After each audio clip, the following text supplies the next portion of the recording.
What's up, interwebs? Welcome to the Storytime Podcast. I'm Tim. I'm Adam. Adam, we were supposed to do a joke where you couldn't really talk here. Oh, yeah, sorry. I'm Adam. Adam, what's happened to your voice? I lost it a couple weeks ago. Funny. Okay. Yeah, we're delayed. We're delayed because of you went and decided to get sick. It's been like a month since I read anything from this book, okay? It's all your fault. It's because there was a snowstorm, and then I got sick, and then I lost my voice, and then we decided to do something else because my voice wasn't really back yet. You couldn't do female voices? I couldn't do girl voices yet. But, okay. We're back.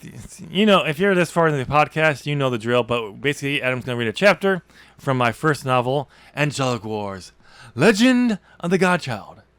Angelic Wars, Book 1. There is no Book 2. There's no book 2.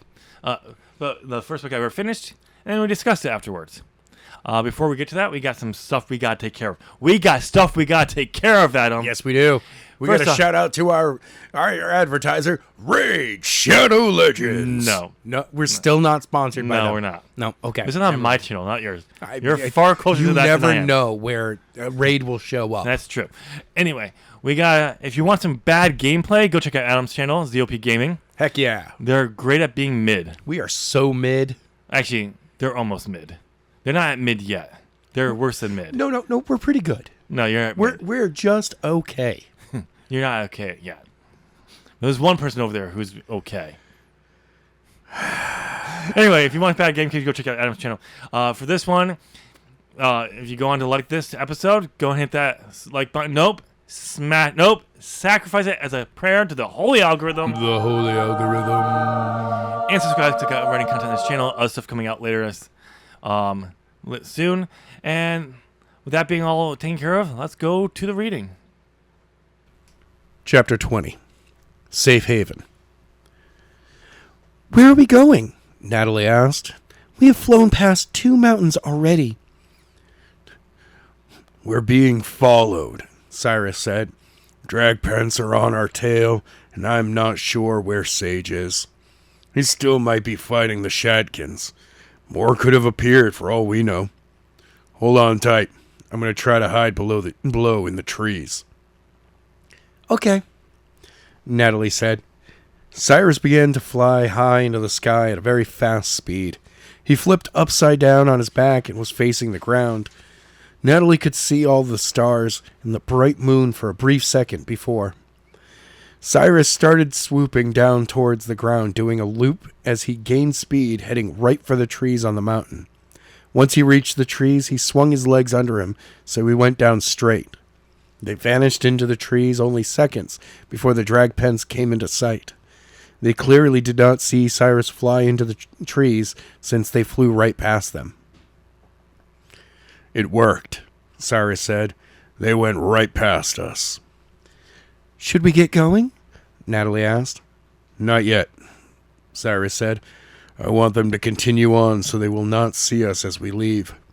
Also, there could be more to come. Just as Cyrus got done speaking, a white streak flew by the trees. It was Sage, heading after the drag pens. Cyrus realized who it was and quickly took to the sky. Once in the open air, he shouted out in a strange language that Natalie could not understand. Sage stopped instantly and turned to see the figure of Cyrus way back. He flapped his wings and flew over to them. Where are the drag pents? Sage asked. They flew over us, Cyrus said. We were hiding in the trees just in case you were still back fighting with the Shadkins. Good thinking, Sage said. Cyrus, you need to head for the safe haven. You know the one in the mountains. I'll take care of the drag pens. I fear more are to follow. Monono is not going to give in this easily. He just wants the power of the scroll just as bad as he wants the throne of the Almighty. Okay, Cyrus said. We'll see you there. Sage began to turn to follow after the drag pens when Natalie spoke up. Sage? Natalie said. I'm sorry for not believing you. I understand, Sage said, still with his back to her. It's hard to believe when you do not see things like this in everyday life.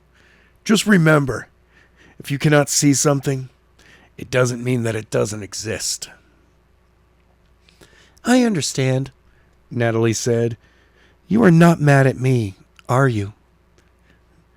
No, Sage said. However, you need to go now.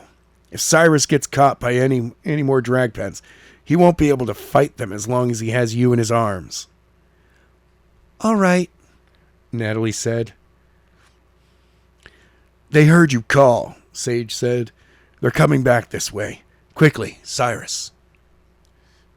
Right, Cyrus said. With a great flap of his wings, he took off to the north with Natalie. With the possibility of more drag pens on his way, Cyrus was not taking any chances. He flew even faster than when he carried Kiana, knowing if he went any faster, Natalie would die. They quickly covered a great distance and were out of sight of any creatures that might try to follow them. Cyrus slowly began to slow his speed so he would not risk Natalie's life and continued toward the safe haven. Sage did not have to move from his spot since the 3 drag pens were coming right for him. He knew they would come ready to strike him down the moment they could see him. So he readied his sword to be the first to strike. The creatures came into sight with still a good distance to cover when Sage turned around and saw something in the very far distance of the mountains. Just my luck, Sage said. A huge mass of these stupid creatures are coming right for me. There had to be at least 50 to 60 drag pens, all set on bringing Natalie to their master. However, the first 3 would reach him first, so he quickly returned his attention to them. Within moments, the 3 came in for their attack, with their claws ready to strike. The closest of the 3 reached Sage first, and swooped in and slashed at him. Sage dodged the attack by flapping his wings and moved just enough so that the creature flew right under him. A mistake that the drag pen paid dearly for. Sage shoved his sword right through his back, killing it. The other 2 flew in to attack while he was distracted. Sage quickly rotated the sword so the blade was facing out, then kicked the drag pen as he pulled the sword up.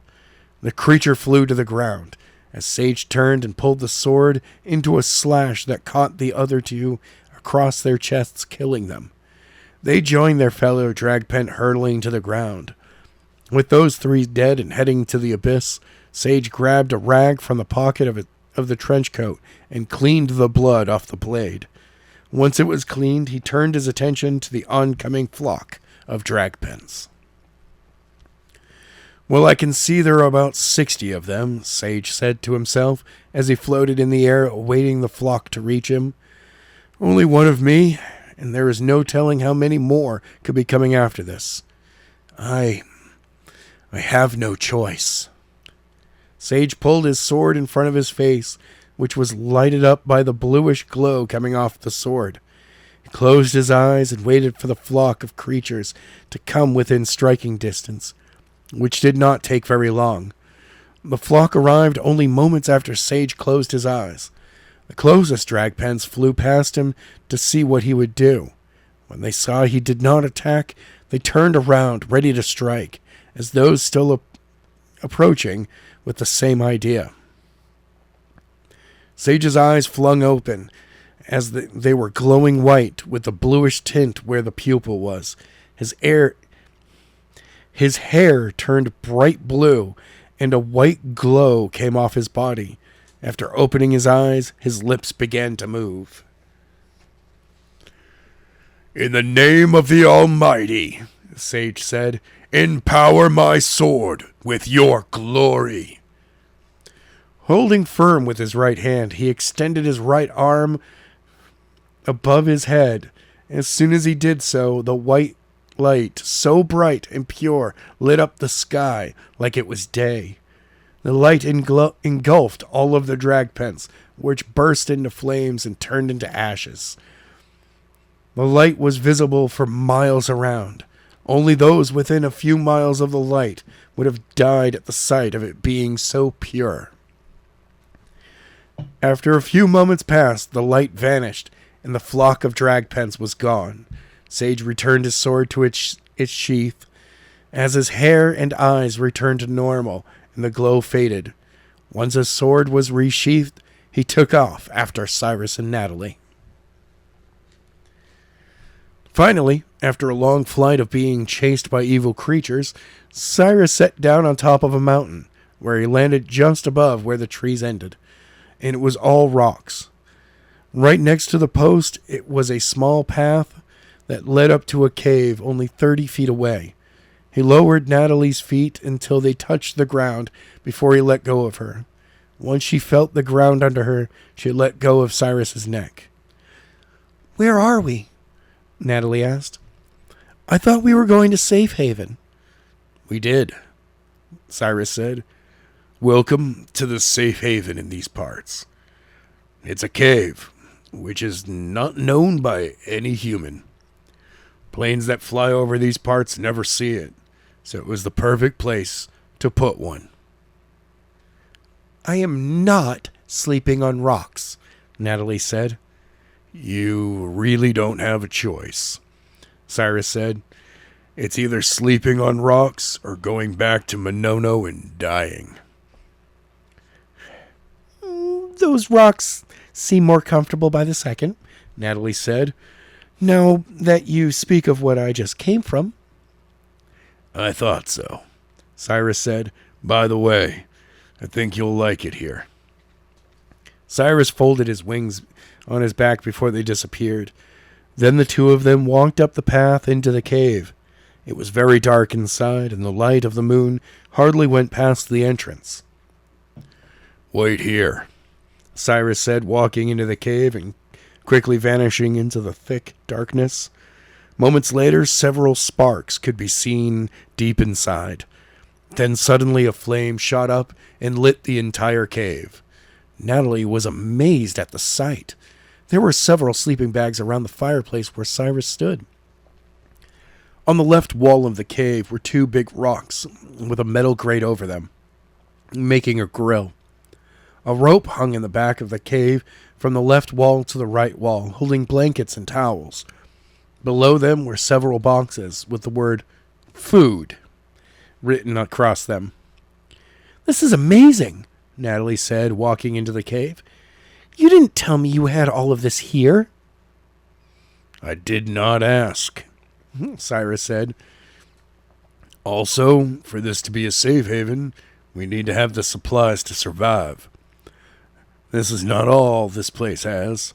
In the far right corner is a path that leads down about 20 feet into the mountain, where there's a heated spring." "Oh, so I could use a bath right now," Natalie said. "After all, I did fall to the ground and got dirty during the rescue." "Please feel free to clean up," Cyrus said. "However, you might want to hurry up. Sage will be here soon. We'll have much to talk about." "Oh," Natalie said. "Then I'll wait until he gets here before I clean up. We're going to stay the night here, right?" "Yeah," Cyrus said, walking over to her. "While we wait, sit and warm yourself by the fire. I don't know how long it will be before Sage arrives." So Natalie walked with Cyrus over to the fire and sat and began to get warm. Even though she was sitting as close as she could, she was still cold. Cyrus walked over to the clothesline, grabbed a blanket, and put it over her shoulders. About 20 minutes went by, and Sage finally showed up. He flew past the entrance of the cave before landing in the same spot Cyrus did. He walked up the path into the cave. When Natalie saw him walk in, she jumped up from her spot by the fire, dropping the blanket, and ran over to him, and jumped and gave him a big hug. "Sage!" she shouted. I'm so glad you're finally here. So am I, Sage said. It was only this morning since I last saw you. Yeah, Natalie said. However, I've been through a lot. I should have listened to Cyrus and stayed at the hotel. Yes, you should have, Sage said. However, you did not, and you know now that you should have. That is what matters. I brought you something. Sage held up a backpack and handed it to her. What's in it? Natalie asked. I stopped at the hotel and grabbed you some clean clothes, Sage said. I am not sure how long you will have to stay in hiding. There's only enough for 2 days. That will get you through until your parents get back. So, I guess we're waiting for them to get back? Cyrus asked. Yeah, Sage said. When they return, I will explain to them what is going on. Hopefully, they will take it better than she did. Then what? Natalie asked. What comes after my parents get back? Sage turned and looked outside the cave into the night sky. He did not respond for several moments. Then he turned and faced Natalie. Then you, Kiana, and your parents are going to have to move to another safe haven, Sage said. This new one will be in a location that only I will know. This way, Monono will not be able to fight you. Your family will have to stay there until either Monono is defeated or we can get the scroll.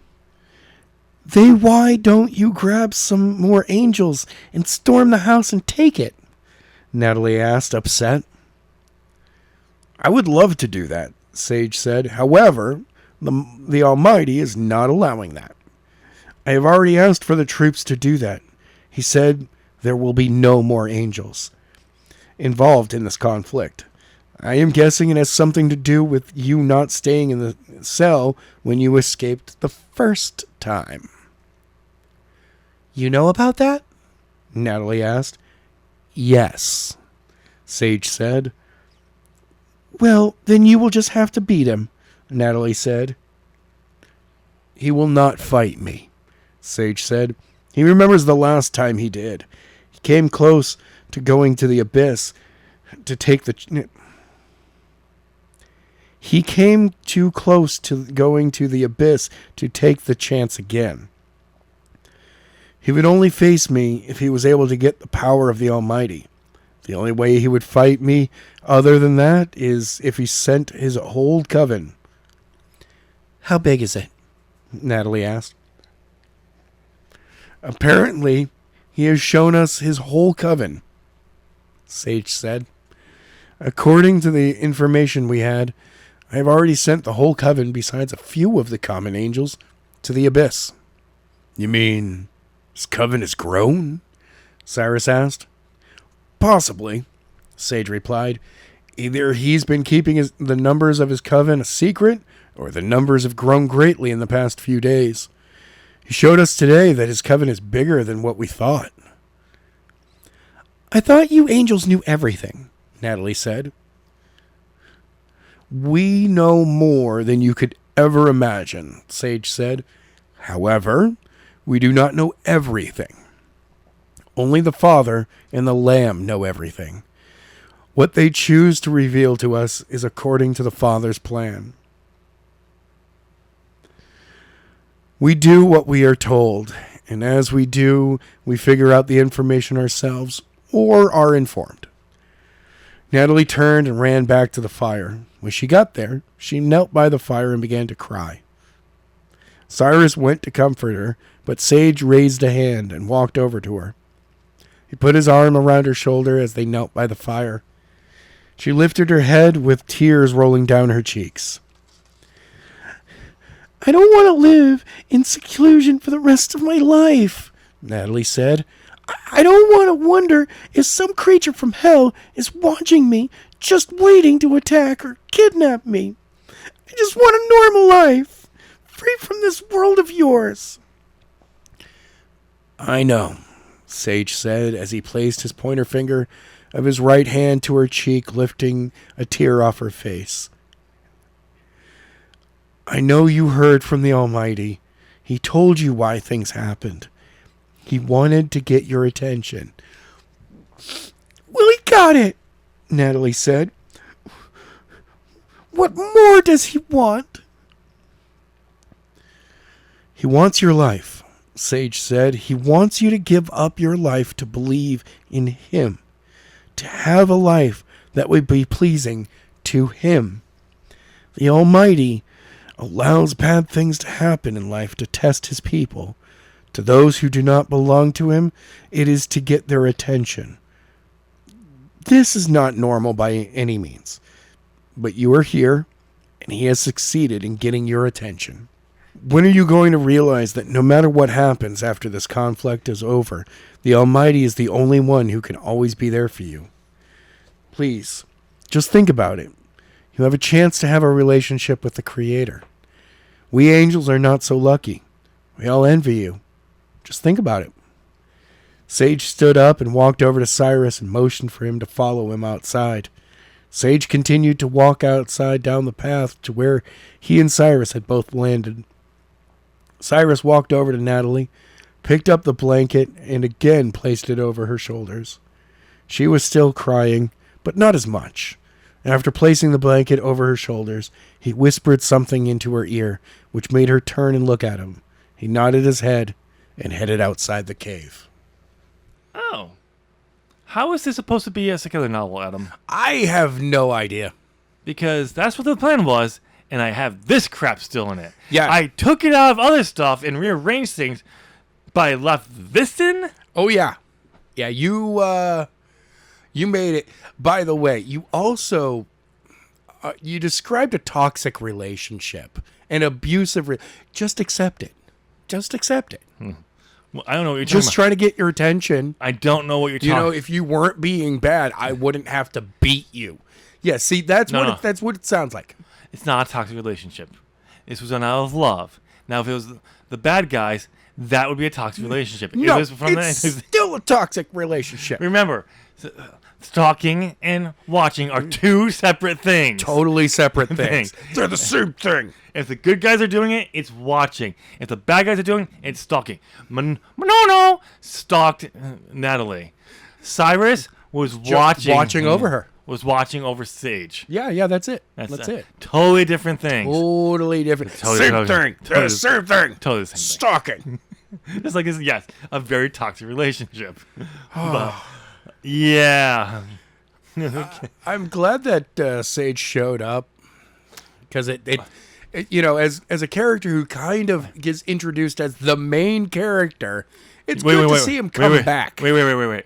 You mean Sage is the main character?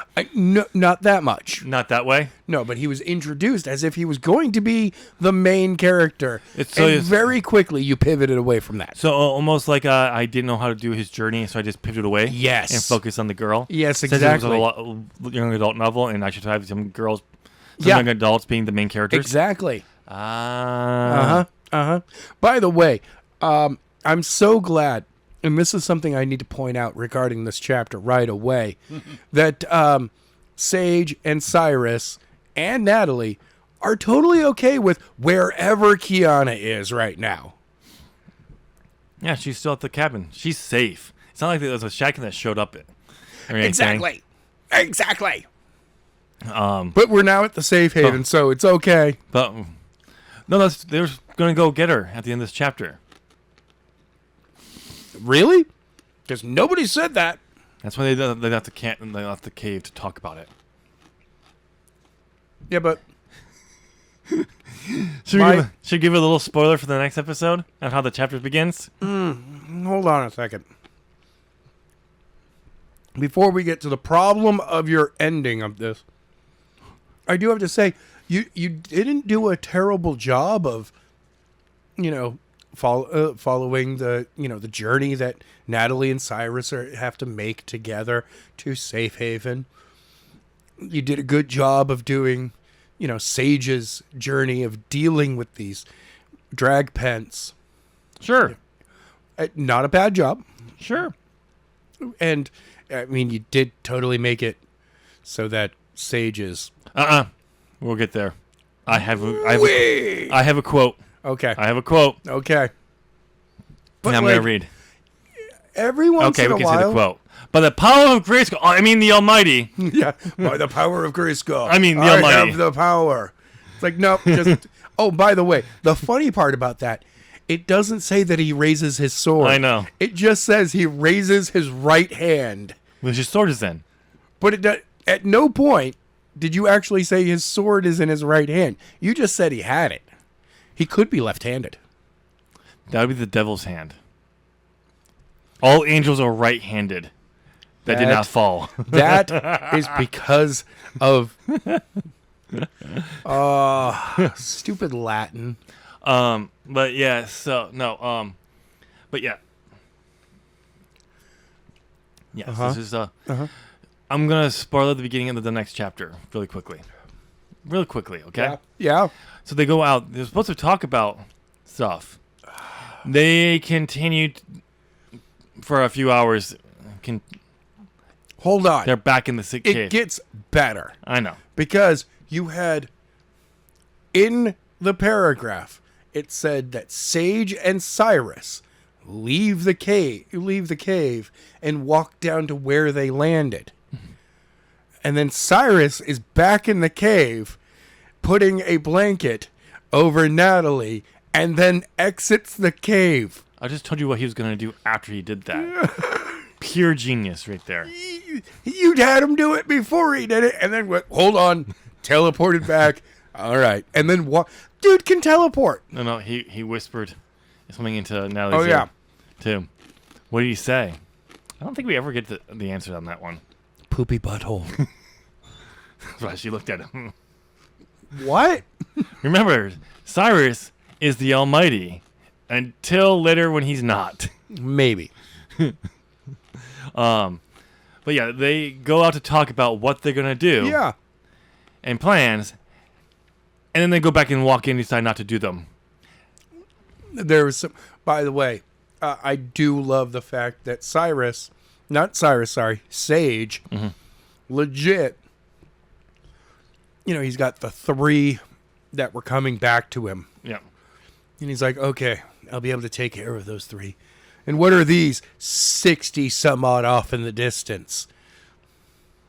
And he says it to himself out loud to no one else. They'll be here.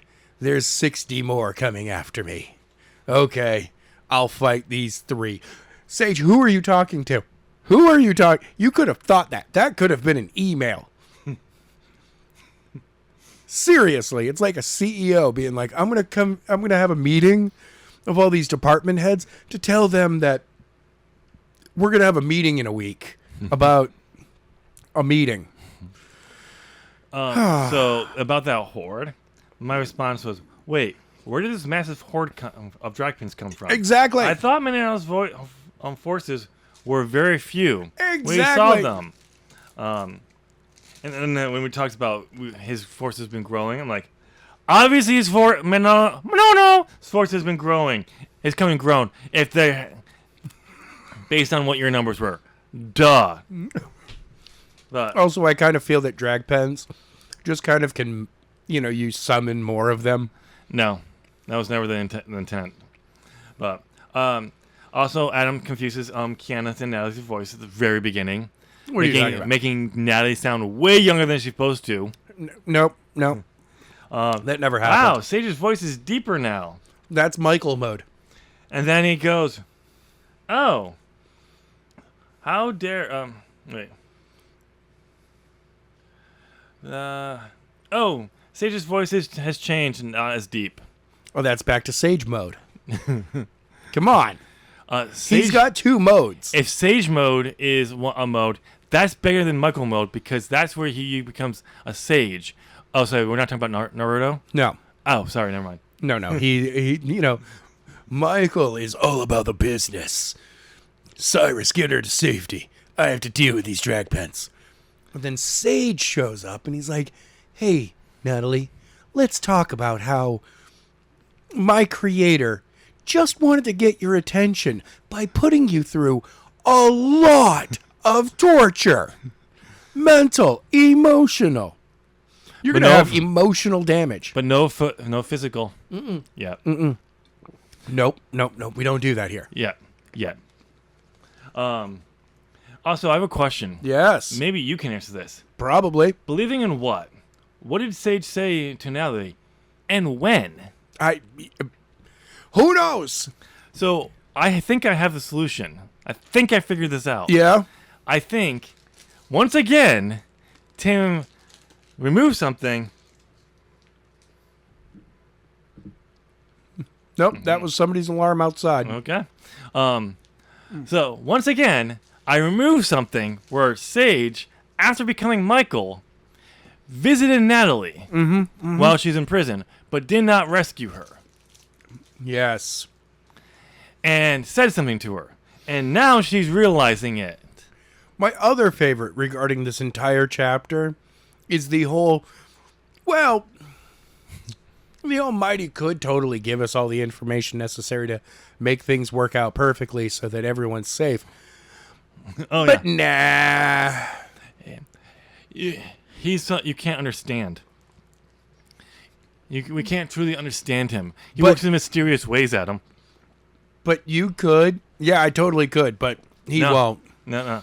By the way, apparently I did put Jeebus in this. Oh. The lamb. yes. Apparently I put Jeebus in this. You moved from the Almighty being a being that sits on a throne somewhere to straight up being like, no, that's the creator. That's the creator, and then you got the lamb. I don't remember. When I transcribed this, I don't remember the lamb part. Like this I this do was not the remember that. subtlety of a brick. You mean a subtlety of a spotlight? No, not even a spot. This is literally being Oh, like, wait, my hey, bad.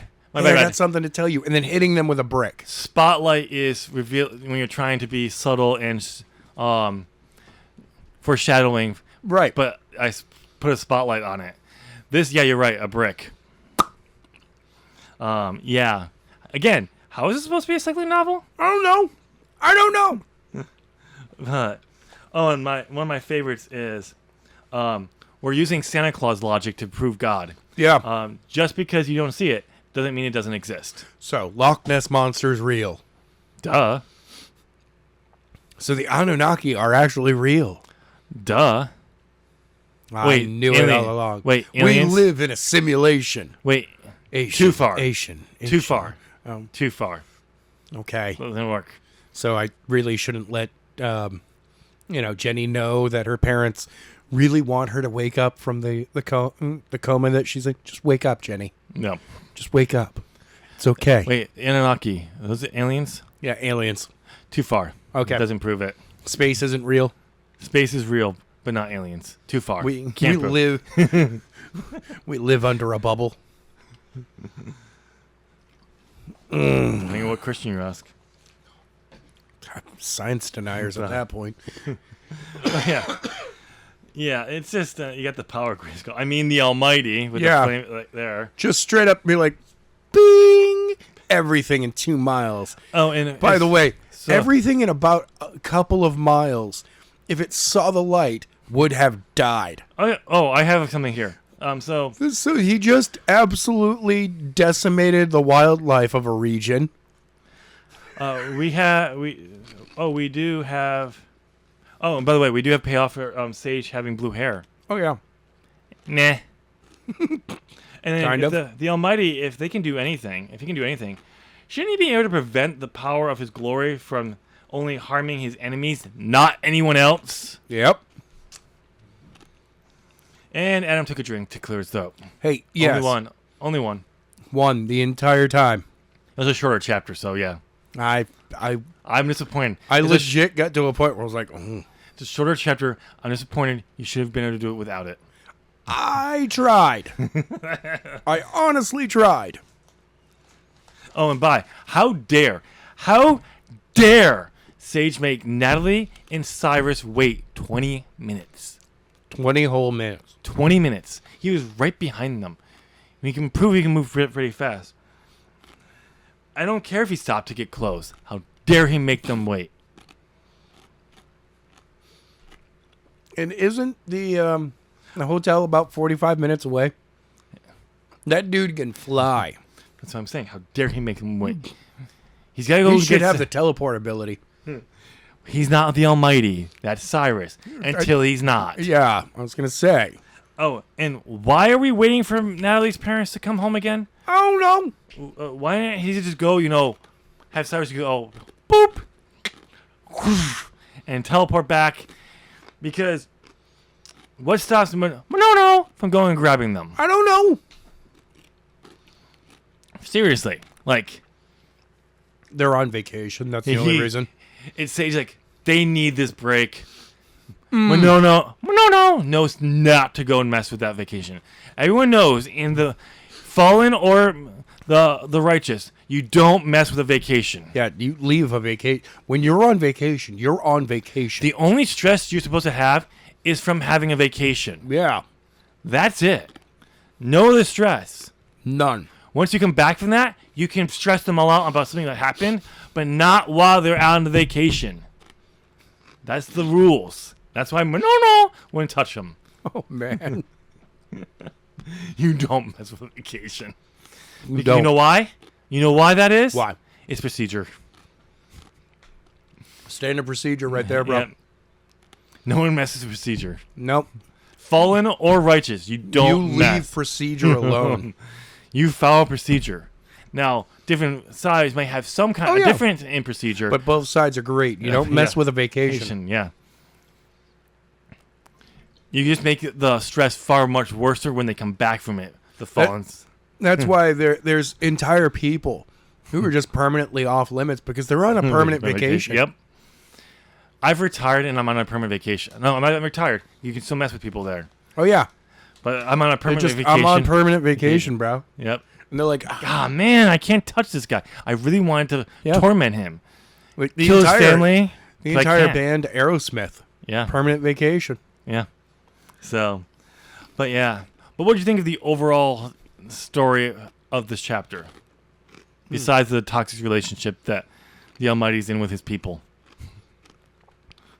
Not bad. Minus that Until we get to the cave. As soon as we get to the cave, it all just we're fine with here's Canada a is. hammer and a nail. We're hammering this point. God wants you to do these things, and he will do everything in his power to get your attention to do these things. Basically, it becomes the wonderful believe in me, or I'll punish you until you believe in me. And it's like, gee, can you imagine if you had a relationship with another person who was like, you will do what I tell you to do, or I will punish you until you do what I tell you to do. You see, that's how you know God loves you, because It's a toxic relationship. Because he knows what's best for you, because he created you. But he doesn't tell us anything. And he wants what's best for you, so he needs you to believe in him so you can have a better life, because he knows best for you. But he wants it only costs you. But the only problem is, if you don't believe in him, he'll torture you. No, that comes after you die.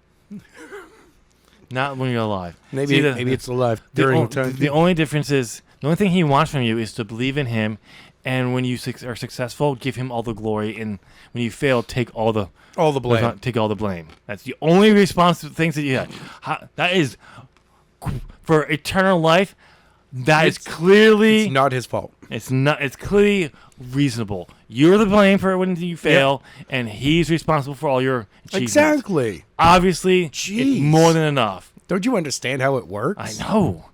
It's not his fault Yep. when it goes bad, but it is his fault when it goes good. No, it's his. It's because of him when it all went well. Exactly. Duh. Duh. Come on. For crying out loud. I'm just trying to get this clearly. Past him was just trying to get people to understand the message here, so they could come and have a better life. I don't like past him. Neither do I. Past him could have figured out a better way to deal with this. Past him can go fuck himself. Mm-hmm. Mm-hmm. Yeah. Anything else you want to add? Not really. So we're good? Yeah. Okay. Yeah. I guess we'll wrap the episode up. What do you think about the toxic relationship the Almighty and apparently the Lamb has with humanity? Tell us down in the comment section. Or just try to defend why it's not a toxic relationship so we can laugh. At least the lamb Yep. has a reason. Since the lamb was slaughtered by people, by these mortals. See, what we don't get into here, so I left off here. The Lamb, Yeah. he's useless. Oh, He's wow. trauma from the sacrifice. Oh. Permanent PTSD. You get tortured, hung up on a cross, didn't have to go down to Sheol. That's how you pronounce it. It's not shithole, but it's Sheol. Shittle. To get the people to say, I'm the who, then come back to life, and then raise. He's just, he's just at that very, point, I'm just like, look, he's like man, Jason. He put a mask on and he doesn't to know. get through it, but when he got back up to heaven, he's been curled up in a ball this entire time. He doesn't know how to take the mask off, and he's afraid of what's either there or not there. Oh no! When he got up, basically what happened was when he got up there, Yeah. it's like, get over it already, and he ripped the mask off, and that's Oh. why he's in a ball this entire time. He's not been given enough time to heal. He hasn't. Let's just put it this way: you don't want to go near the lamb because it reeks. He hasn't moved to piss or shit. Oh, he's just sitting in it, isn't he? Oh, No, at this point, it's surrounding him. There's mountains and rivers coming. that's not good. Yeah, That's not good at all. yeah, Yeah, ew. Yep. Why do you think the Holy Spirit came down to Earth? Just- He just had to get. I had to get out of there. And this The is smell is wafting. And Adam, this was only after like 2 weeks after he wow, went up. 2 whole weeks. It took for him to go like, yup, I'm out. I'm going down there. Yeah, Use me. I gotta get away from that. Oh yeah. But if you made this far, if you think it's not a toxic relationship, defend it. I could use a good laugh. Yeah. In the comment section. But you made this far. I'm assuming you enjoyed this podcast. So why don't you go and hit that like button? Nope. Sacrifice it. Sacrifice a prayer to the holy algorithm. The holy algorithm. And subscribe to other content on this channel, which will be on screen now. And if you want something else, go check out Adam's bad gameplay videos. I'd like that. And my content's on screen now. Pick something. We'll see you there. Bye.